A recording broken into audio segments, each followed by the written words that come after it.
Most people assume that I came to belief through Christianity and then converted from Christianity to Islam. But actually that's not true at all. My parents were Quaker, so technically Protestant. But they raised my brother and myself both to think for ourselves, and they never indoctrinated us into the religion.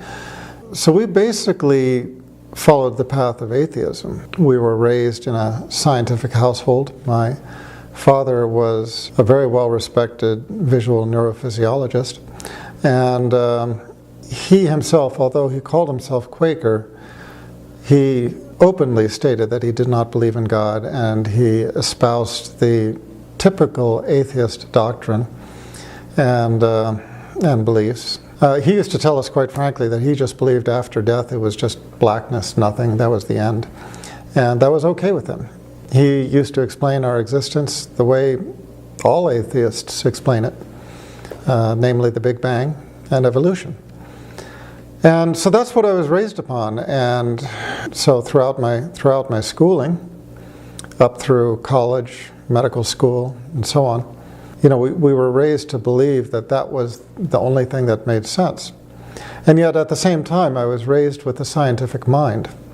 And one thing I've noticed is that when people come to faith, regardless of what faith they come to, they start to question a lot of things that they never questioned before. And this is exactly what happened to me. The whole process of coming to faith for atheists is hard to understand. And I think there's a very good reason for that. And that is that I have never in my entire life ever met anybody who came to my religion, who came to Islam, except that at some point in their life they prayed for guidance. Even if it was the atheist's prayer. Now the atheist's prayer is also known as the prayer of the skeptic. And the prayer is basically, "Oh God, if there is a God, save my soul, if I have a soul." So it's called the prayer of the skeptic for obvious reasons. But anybody who has heard my conversion story knows that this was integral to my pathway to becoming a believer in the existence of a creator. I won't say a specific religion, just the existence of a creator. It was through my path of discovery that I studied Judaism, Christianity, Islam, as well as a great deal of other religions, and ended up converting to Islam. And that prayer was integral. And anybody who knows my conversion story knows that I was praying for my daughter, who had been diagnosed with a life-threatening condition. And that's just exactly what I prayed. I prayed, "Oh God, if you are there." Just like the prayer of the skeptic. I made a deal. I don't know if you're there or not, but if you are, I need help. And I promised, if you save my daughter's life and guide me to the religion that is most pleasing to you, I will follow. Now, the point is that I don't know, and I've never met any convert to Islam, except that in some shape or form, they have prayed that prayer or something very similar to it, where they reached out to their Creator, whether they already believed in Him or not, and asked for guidance, and asked, "Oh God, guide me." And this, of course, is the one thing that atheists never do until they're taking that first step on the pathway of discovery. So one thing I like to point out is that if you're having a discussion with an atheist, it's going to go nowhere if you have a believer on one side and an atheist who has never prayed for guidance on the other. It's just like, a person being lost in a city trying to find their destination. Just imagine that you're lost in a city and you don't have your cell phone, you don't have GPS, you don't have a map. If you don't ask for directions, how do you expect to get guidance? If you're in a classroom and you don't ask the questions, how do you expect your professor to answer them, et cetera, et cetera? And if you don't ask for guidance from our Creator to the religion that is most pleasing to Him, how can you expect that that door in your heart and mind, that He will open them for you? Because we cannot open that door ourselves. The only thing that we can do, the only opening to the door that we can make, is to pray that prayer, to recognize our Creator and ask Him for guidance. So if you find if you're the believer talking with the atheist, and the atheist has not even made that minimal effort to say, "Oh God, if you are there," how can it hurt to ask that? Okay, if there is no God, nothing changes. But if there is a God, and He answers your prayer, everything changes.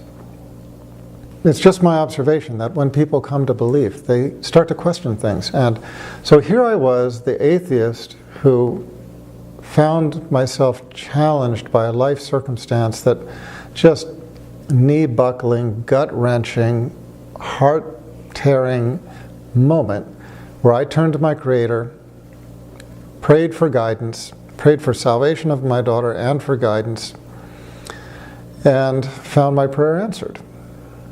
Both in my daughter's life being saved and her becoming healthy, and in me feeling, for the first time in my life, the presence of my Creator. And so that was a real difficulty for a person who had previously explained everything by the Big Bang and evolution. So as I said, it forces you to rethink things, and I did start to rethink, and I started to sort of ponder over some of the issues, and I realized, there's more that does not make sense about these things than does. At the simplest level, looking at the Big Bang, I remember how the theory of the Big Bang had changed even over my own lifetime. I remember when I was in college, the viewpoint at that point was basically that there had been a primordial dust cloud which had all come together, formed a hyperdense core, and exploded outwards, and that became the Big Bang. Now, over years, they started to reassess this, and where did the primordial dust cloud come from? That was one problem. Secondly, they started to think about it from an intellectual point of view and said, well, so whenever you have an explosion, things start traveling away from one another, but they slow down. And looking at things from a cosmological level, we know the force of gravity. So the supposition was that as things were flying outwards away from one another, the initial force of the explosion, that's finished, that's done. So what forces are left? The force of gravity, which as things are moving away from one another should exert its pull to try to slow things down. And the theory became that as things moved outwards, the force of gravity would be pulling upon them until a point would come at which force of gravity would equal the outward force.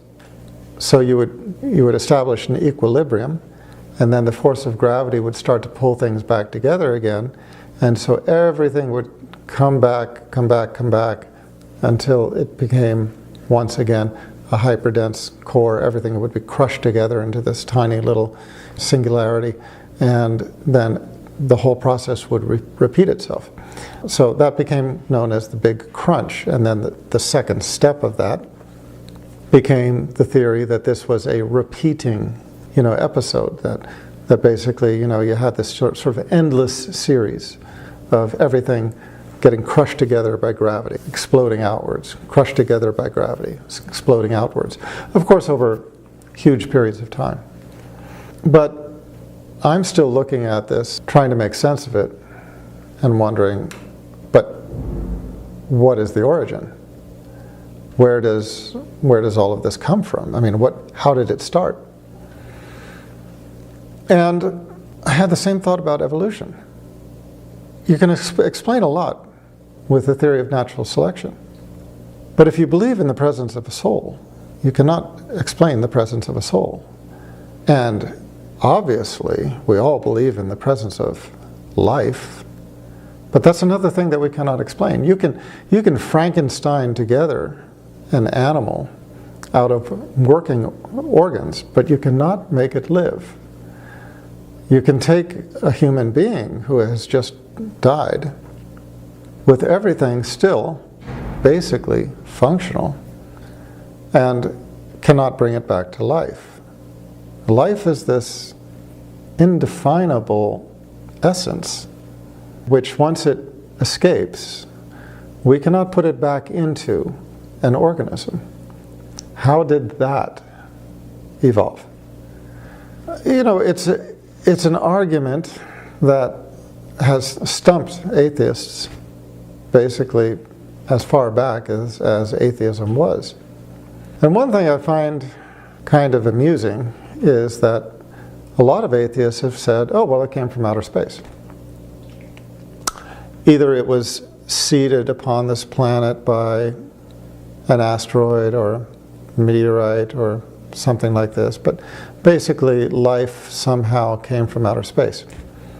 It reminds me of something that, you know, a joke that was told when I was in college. When I was in college, they told this joke about how a professor goes and gives this lecture about the universe. And at the end of the lecture, this old lady stands up and says, "Oh, young man, you really don't know what you're talking about.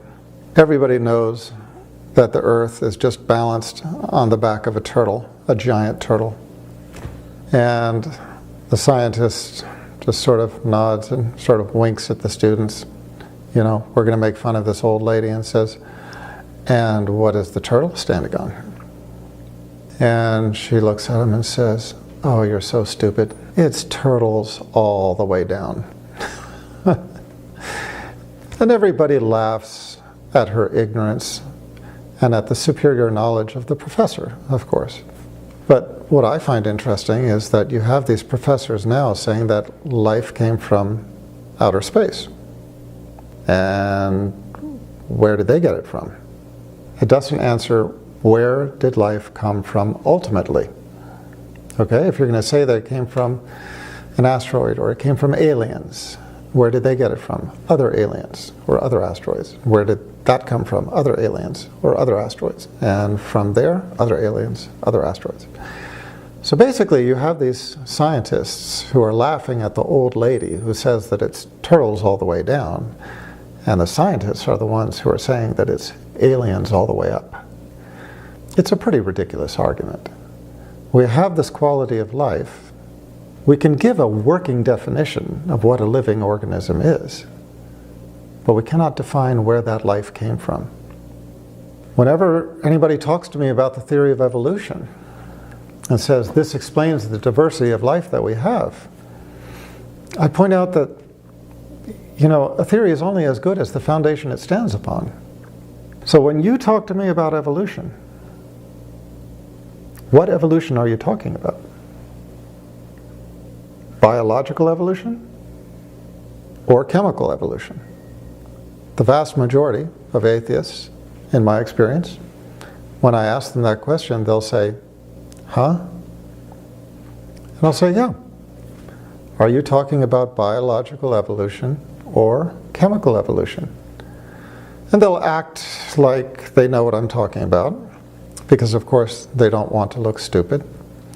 But in the end, I have to remind them that biological organisms could not have come just sprung up from nothing.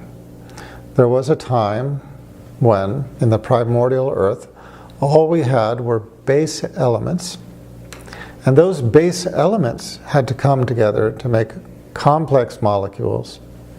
From the complex molecules, even, you know, more complex molecules, eventually amino acids.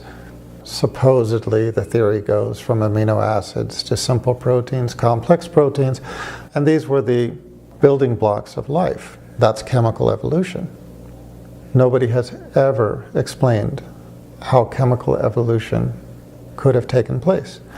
The original experiments by Stanley Miller, now known as the Miller-Urey experiments, have basically been disproven at this point.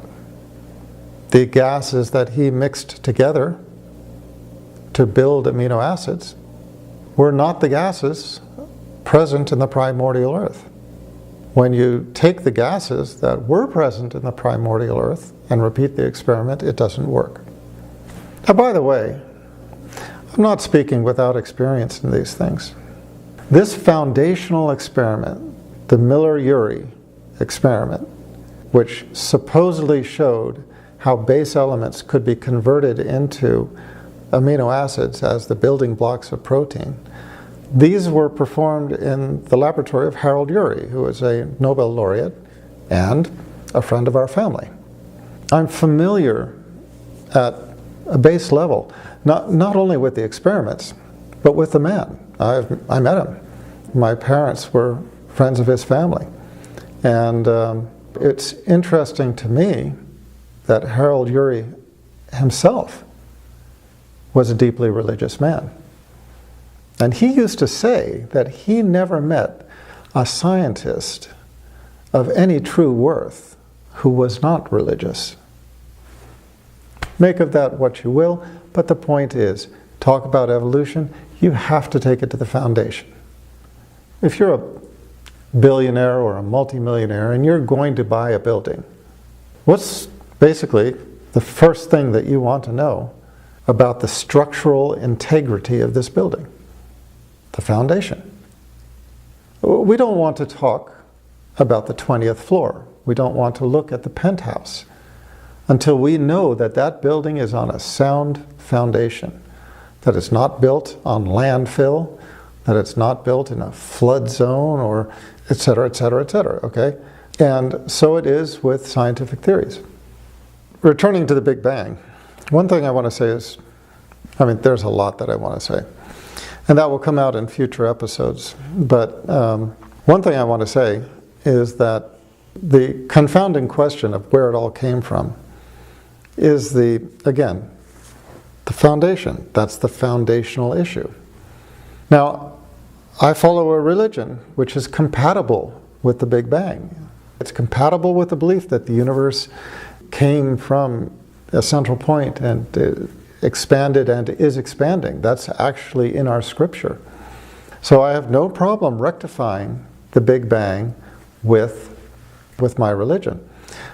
But what I have problem with is saying that it was a spontaneous event.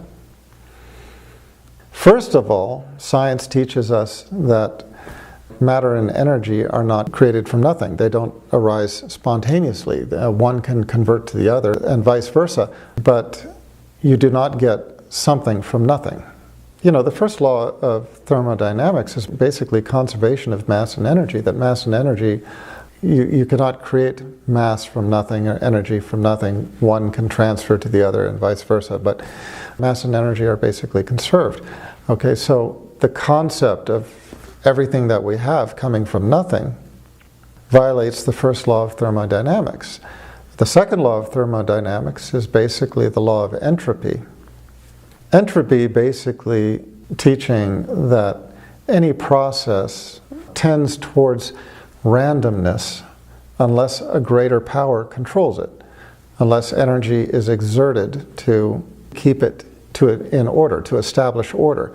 So, for example, whether you're talking about a chemical reaction or a physical process, or whether you're talking about the dishes in your kitchen sink or your teenage son or daughter's bedroom, these are things that degenerate into chaos unless effort is put into place to contain them. A chemical reaction has to be contained. The dishes have to be done or they pile up. Energy has to be put into the bedroom to establish order, to clean it up. So it is with any process. You have gas and you release it, it will expand out and just basically tend to greater and greater randomness as it spreads. But the effort to contain it is an effort. It requires energy. So it is with any physical process. It requires energy, and it requires basically a greater power to contain the process, to prevent it from degenerating into randomness. And so the theory is that that applies to every single element in the universe, with the exception, of course, of the Big Bang, which is the one most cataclysmic event of all history. And in that case, this explosion has not tended towards randomness, but rather has tended towards a universe which is defined by a myriad of fine-tuned constants which basically dictate our existence. And we can talk about this more later, but I think everybody has heard the simple examples being things like, if the Earth was just a little bit closer to the sun, then life would not be sustainable because of the heat. If the Earth was just a little bit farther away, again, life would not be sustainable because it would become too cold. Or if the moon was just a little bit closer or a little bit further away or rotating at a different speed. But there are other constants which are much more finely tuned even than these. And the point is that here you have this most cataclysmic event, the Big Bang, where, first of all, everything comes from nothing. I mean, the first law of thermodynamics tells us that you cannot even have a single atom. Not a single atom can come into existence from nothing. But science is telling us that this entire universe came into existence from nothing. And then secondly, with this cataclysmic explosion, instead of tending towards randomness, which is what the second law of thermodynamics dictates, we have tended to this universe that is in a state of balance that is almost unimaginable. When you look at the fine-tuned constants that define our universe, they boggle the mind.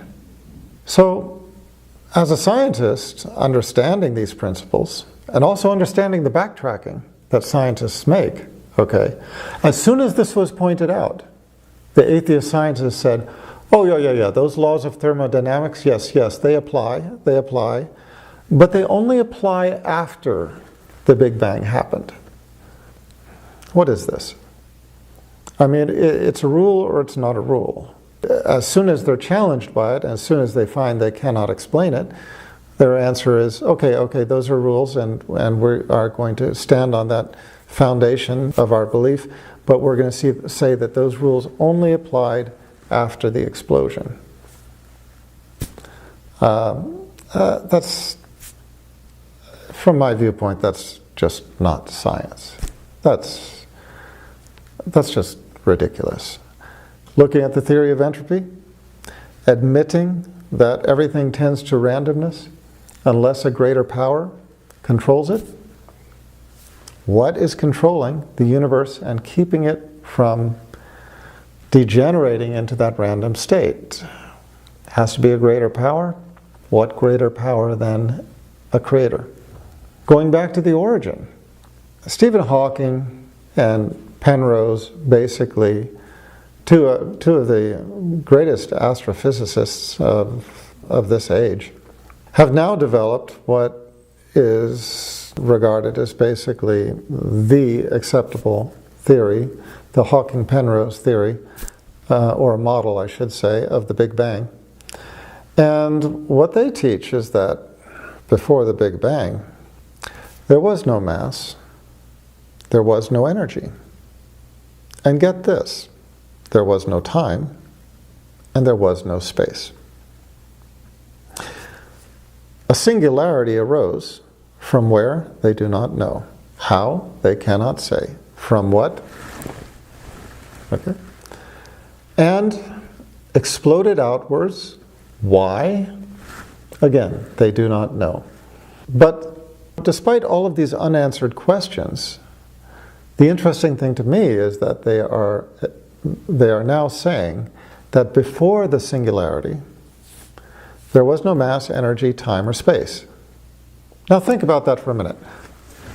Think about that for just a minute. Think about that for just a minute. Close your eyes and think about it. Imagine something with no mass or energy. Okay, that's a vacuum. That's a vacuum without any energy. Now imagine it without time And now imagine it without space. What do you have? Absolute, total, and complete nothingness. Except, you know what? You have no space for that nothingness even to exist in. You have nothing.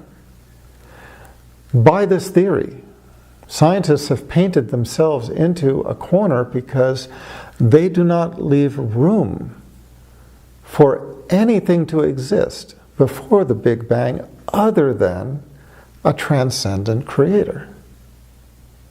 They have not left a space for things to develop in. They have not left a time frame for it to happen over. And they have not left the mass or energy that became all of this mass and energy.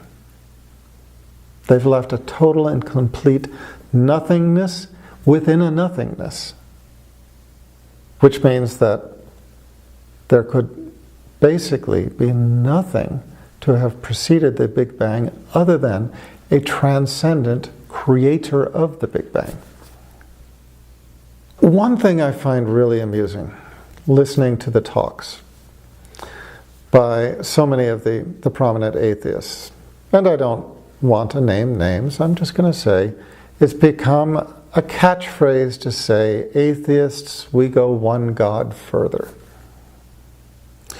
And, you know, the first time I heard it, I just kind of said, what? And I said, yeah, we go one God further. I had to look it up to see what on earth these people were talking about. And they said, okay, well, you know, the Hindus have these gods, and they say all those other gods are false gods. The Buddhists have this view of God, and they say, okay, those gods over there of the other religions, those are false gods. And the Jews and the Christians and the Muslims and the this and the that and so on. Everybody disavowing everybody else's gods, okay? And the atheists say, we go one God further, basically disavowing the one true God. There's a problem with this reasoning. There are lots of problems with this reasoning, but number one is that every religion in the world, whether they're monotheistic or polytheistic, every religion in the world has one feature in common, and that is that they believe in a creator of the world. Now, that one creator of the world might be, in a polytheistic religion, the big God, so to speak, or it might be one God that is in a mix of gods. But they do believe, everybody believes, every religion believes in one creator of the world. That is the one true God. So Jews believe in the monotheistic God, so do Christians, although they have this Trinitarian formula, so do Muslims, of course, and actually every religion in the world believes in a God, a creator of the world. But, you know, the bigger problem to me is that you find atheists criticizing the religious community as if they are unthinking or foolish. They're saying, oh, ha, you know, you believe in this one thing that nobody can explain. So tell me this, who made such and such? And the religious person says, God. Who made such and such? And the religious person says, God. And then they say, and who made God? Ha. I gotcha. You know, this is their attitude. And the religious person says, God is transcendent, always was and always will be. We have a certain view of God, that He is all-powerful, all-knowing, and that He was there before us, will be there after us, and that He's eternal, one, absolute and eternal. So we have a view of His qualities and His existence, although we do not understand it completely. We have the concept that He's one, eternal, absolute, that He does not beget, is not begotten, and there is none like unto Him. We can recite the views of our religion, but that one question, who made this God, who made that God, who made God, we cannot answer better than what I've just said. But I have a question in reverse. And that is that atheists have a God of sorts. Their God is basically science. Or maybe you could say their own intellect. If you're defining a God as the thing that they worship their minds. They worship the icons of their atheism, the main speakers, the main proponents.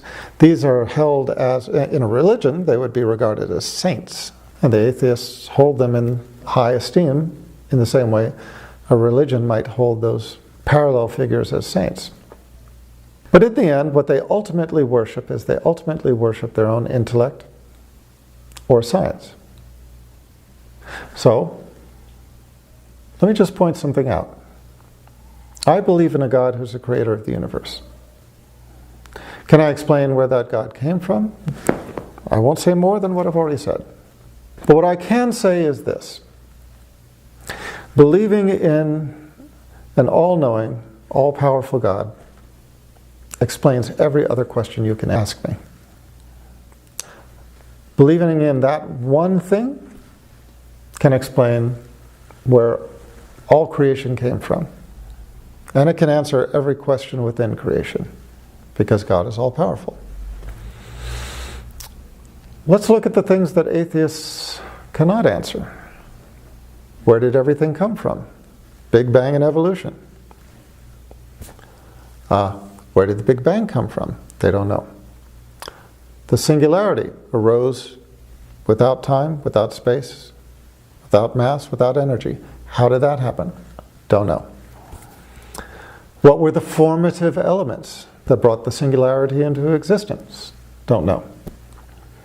What were the forces that made it draw into a hyperdense core? Can't say. What were the forces that, after drawing it into a hyperdense core, reversed, and instead of compacting it, made it explode and expand? Can't say. Where did all the mass and energy, where the first law of thermodynamics tells us, by the conservation of mass and energy, where did that come from, breaking your own rule of the first law of thermodynamics? Don't know. How did it, the one most cataclysmic explosion of all existence, how was that kept in check? In other words, how was that kept from just degenerating into total randomness, but instead developed into a universe of exquisite balance? Can't say. Who begins to look like more of a fool? With one somewhat spiritual and mysterious entity, to some extent, our Creator, the religious can explain everything.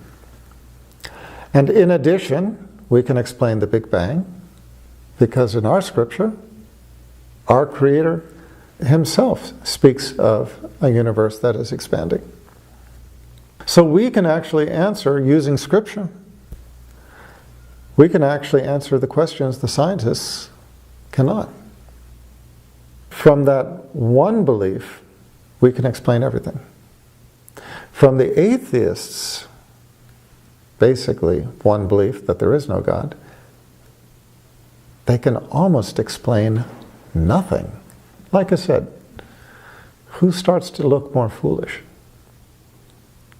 If you are going to look at things from an intellectual point of view, the satisfaction of intellect is being able to explain things.